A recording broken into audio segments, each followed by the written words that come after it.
Hey everyone, in this tutorial, I'll show you how to increase engagement in a Discord server like a pro in 2026.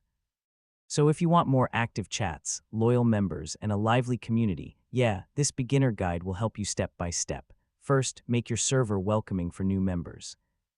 So use a friendly welcome message, clear rules, and easy navigation. Next, post regularly in your channels. I mean daily tips, memes, polls, news, or discussions keep people coming back. So yeah, ask questions and create polls often. Simple discussions can make members interact much more. Now reward active users with special roles, badges, or shoutouts.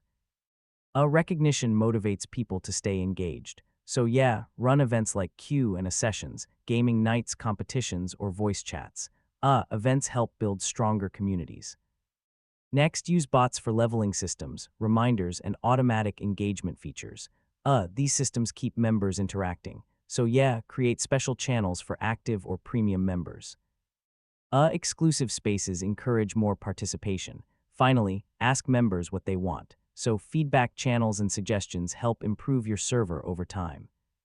And that's how to increase engagement in a Discord server like a pro in 2026.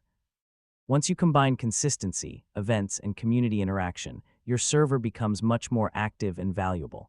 If this guide helped you, feel free to check out more Discord tutorials.